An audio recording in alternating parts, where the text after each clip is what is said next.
আসসালামু আলাইকুম। এখন শুনবেন সংবাদ শিরোনাম।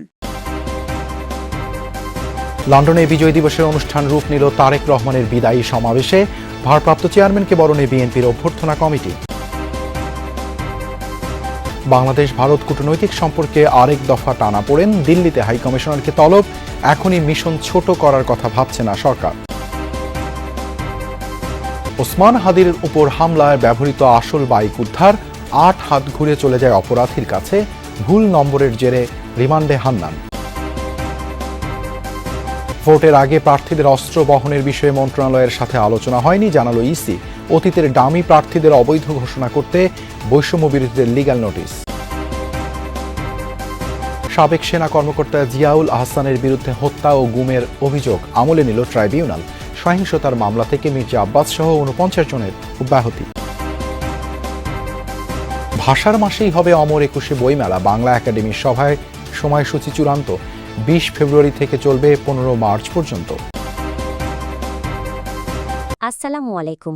এতক্ষণ দেখছিলেন সংবাদ শিরোনাম, এখন দেখবেন বিস্তারিত। দেশে ফেরার আগে দীর্ঘ প্রায় ২ দশকের ছায়াসঙ্গী হয়ে থাকা লন্ডন বিএনপির নেতাকর্মীদের কাছ থেকে বিদায় নিয়েছেন ভারপ্রাপ্ত চেয়ারম্যান তারেক রহমান। দেশের ভাবমূর্তির কথা চিন্তা করে ২৫ ডিসেম্বর হিথ্রো বিমানবন্দরে নেতাকর্মীদের ভিড় না করার অনুরোধ করেন তিনি। এ সময় দীর্ঘদিন পাশে থাকায় যুক্তরাজ্যের বাংলাদেশ কমিউনিটির প্রতি কৃতজ্ঞতা জানান বিএনপির এই শীর্ষ নেতা। সংবর্ধনা অনুষ্ঠানে তুলে ধরেন আগামীর বাংলাদেশ নিয়ে তার পরিকল্পনা। বলেন, এবারের নির্বাচন সহজ নয়। আপনাদের সাথে আমি 18 বছর ছিলাম, বিভিন্ন সময়ে বিভিন্ন অনুষ্ঠানে অনেক মানুষের সাথে দেখা হয়েছে, আপনাদের সাথে বহু স্মৃতি আমার রয়ে গিয়েছে। বিজয় দিবস উপলক্ষে যুক্তরাজ্য বিএনপির আয়োজনে লন্ডনের সিটি প্যাভিলিয়নে এই আলোচনা সভার আয়োজন হলেও তার রূপ নেয় তারেক রহমানের বিদায়ী সংবর্ধনায়। বিলেতের রাজনৈতিক সহকর্মীরা প্রায় ১.৫ দশকের স্মৃতি রোমন্থন করেন, তৈরি হয় আবেগঘন পরিবেশ। অনুষ্ঠানে তারেক রহমানও কৃতজ্ঞ চিত্তে স্মরণ করেন যুক্তরাজ্য বিএনপির নেতাকর্মী ও বাংলাদেশ কমিউনিটির অবিরাম সমর্থনের কথা। আপনারা বহু মানুষ বিভিন্ন সময় আমার পরিবারের দলের বিপদের সময় আমাকে মানসিকভাবে সাহস দিয়েছেন, সহযোগিতা করেছেন, সমর্থন জুগিয়েছেন। দীর্ঘ বক্তব্যে তারেক রহমান আগামী বাংলাদেশ কেমন হবে তার ধারণা দেন। ৪ কোটি পরিবারের জন্য ফ্যামিলি কার্ড, সহজ শর্তে কৃষি উপকরণের জন্য ফার্মার্স কার্ড, শিক্ষা, স্বাস্থ্য, খেলাধুলা নিয়ে বিএনপির পরিকল্পনা জানান। বাংলাদেশের নির্বাচন নিয়ে ভারত যে নসিহত এর চেষ্টা করছে তা সম্পূর্ণ অগ্রহণযোগ্য ও আপত্তিকর বলে মন্তব্য করেছেন পররাষ্ট্র উপদেষ্টা তৌহিদ হোসেন। বলেছেন, দুদেশের হাইকমিশনারকে তলব, পাল্টা তলব সহ সাম্প্রতিক নানা ঘটনায় ঢাকা দিল্লি সম্পর্কের টানাপোড়েনে নতুন মাত্রা যুক্ত হলো কিনা তা বলা কঠিন। জানান, শেখ হাসিনাকে উস্কানিমূলক বক্তব্য দেয়া থেকে কেবল ভারতই বিরত রাখতে পারে। উপদেষ্টা জানান, বুধবার পর্যন্ত দেশে আসতে কোনো ট্রাভেল ডকুমেন্ট চাননি বিএনপির ভারপ্রাপ্ত চেয়ারম্যান তারেক রহমান। এবার দিল্লিতেও বাংলাদেশের হাইকমিশনারকে তলব করল ভারতের পররাষ্ট্র মন্ত্রণালয়। বুধবার হাইকমিশনার রিয়াজ হামিদুল্লাহকে বাংলাদেশে তাদের দূতাবাসের নিরাপত্তা নিয়ে উদ্বেগ জানায় দিল্লি। সেই সাথে ঢাকার ভারতীয় দূতাবাসের নিরাপত্তা ঝুঁকি হতে পারে এমন কার্যক্রমের ব্যাপারে অবহিত করার পাশাপাশি ঢাকা থেকে মিথ্যা ও বিভ্রান্তিকর তথ্য ছড়ানোর দাবি করে তারা। আসে অবাধ ও শান্তিপূর্ণ নির্বাচনের আহ্বানও। এর আগে গত 1 বছরে ভারতীয় হাইকমিশনারকে 5 বার তলব করেছে বাংলাদেশ। আমাদের হাইকমিশনারকেও তারা ডেকেছে, এটা খুব অপ্রত্যাশিত না, সাধারণত এটা ঘটে। এই মুহূর্তে আমাদেরকে নসিহত করার তো কোনো প্রয়োজন নেই, আমরা জানি আমরা কি করবো। আমরা একটা ভালো নির্বাচন করবো যেটাতে মানুষ ভোট দিতে পারবে এবং যাদেরকে ভোট দেবে তারাই নির্বাচিত হবে। বাংলাদেশে নির্বাচন কেমন হবে এটা নিয়ে আমরা আমাদের প্রতিবেশীদের উপদেশ চাই। ওসমান হাদির উপর হামলার ঘটনায় ব্যবহৃত মোটরসাইকেল, হেলমেট ও ভুয়া নম্বর প্লেট উদ্ধার করেছে সিটিটিসি। ওদিকে মোটরসাইকেলের নম্বর লেখার ভুলে আসামি হয়ে রিমান্ডে যেতে হয় আব্দুল হান্নানকে। নম্বরের শেষে 6-এর জায়গায় 5 লেখায় তদন্তে এমন গরমিল। ডিবি প্রধান জানিয়েছেন, ঘটনার সাথে জড়িত না থাকলে হান্নানের নাম বাদ দেয়া হবে। বিজয়নগর কালভার্ট রোডে ওসমান হাদির উপর হামলার পর আশপাশের সিসি ক্যামেরার ফুটেজ সংগ্রহ করে আইনশৃঙ্খলা বাহিনী। প্রথমেই শনাক্ত হয় হোন্ডা হর্নেট সিরিজের মোটরসাইকেলটি। নম্বর ঢাকা মেট্রো ল 546375।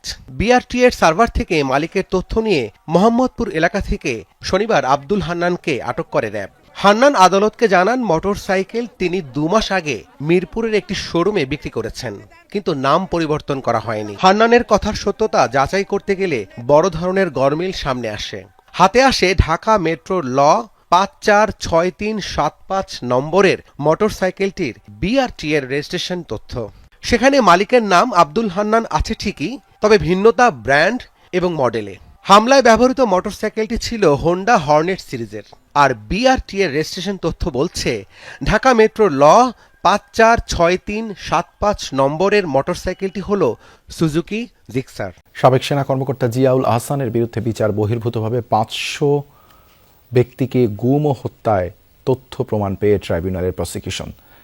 তার মধ্যে থেকে শতাধিক মানুষকে গুম ও হত্যায় 3টি অভিযোগ আমলে নিয়েছেন ট্রাইব্যুনাল। জলদস্যু দমনের নামে কথিত বন্দুকযুদ্ধ সাজিয়ে হত্যাকাণ্ড ঘটানো হয়েছে বলেও জানায় প্রসিকিউশন। জিয়াউল আহসানের বিরুদ্ধে বিএনপি নেতা সালাউদ্দিন আহমেদ, ইলিয়াস আলী সহ 300 জনকে গুম ও হত্যার তদন্ত চলছে বলেও জানা যায়। আওয়ামী লীগের আমলে গুম এবং বিচার বহির্ভূত হত্যার মাস্টার মাইন্ড ছিলেন সাবেক সেনা কর্মকর্তা জিয়াউল আহসান। ট্রাইব্যুনালে এমন দাবি জানিয়ে প্রসিকিউশন বলছে তার বিরুদ্ধে অন্তত 500 জনকে গুম, নির্যাতন ও হত্যার তথ্য মিলেছে। বাংলাদেশে গুমের ব্যাপারে মহাকাব্যিক অবদান যার, তিনি হচ্ছেন আসামি জিয়াউল আহসান। বুধবার শতাধিক ব্যক্তিকে গুমের পর হত্যা মামলায় জিয়াউল আহসানের বিরুদ্ধে ট্রাইব্যুনালে আনুষ্ঠানিক অভিযোগ দাখিল করে প্রসিকিউশন। এর মধ্যে গাজীপুরে 3 জন এবং বরগুনার পাথরঘাটার চরদুয়ানিতে নিয়ে অন্তত 50 জনকে হত্যার 2টি অভিযোগ আনা হয়।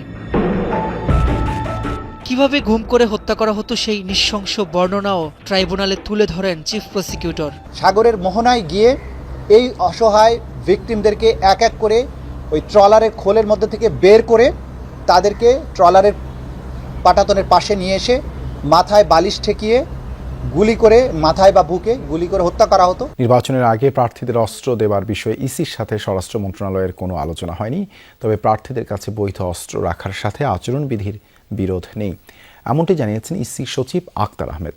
এদিকে ডামি নির্বাচনে অংশ নেয়া কোনো প্রার্থী যেন আসন্ন নির্বাচনে অংশ নিতে না পারে সে বিষয়ে পদক্ষেপ নিতে ইসিকে লিগ্যাল নোটিশ দিয়েছে বৈষম্য বিরোধী ছাত্র আন্দোলন। নির্বাচন ভবনে সাংবাদিকদের সাথে ইসির সিনিয়র সচিব আক্তার আহমেদের ব্রিফিং।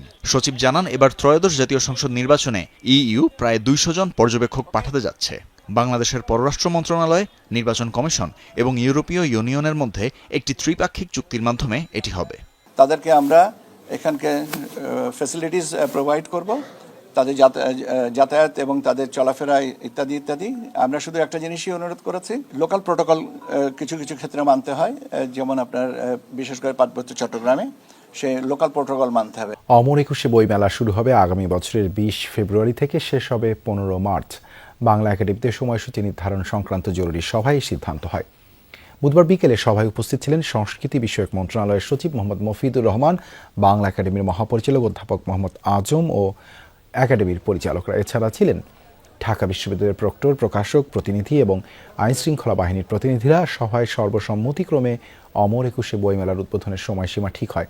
জানানো হয় 20 ফেব্রুয়ারি বেলা 11টায় মেলার উদ্বোধন করা হবে।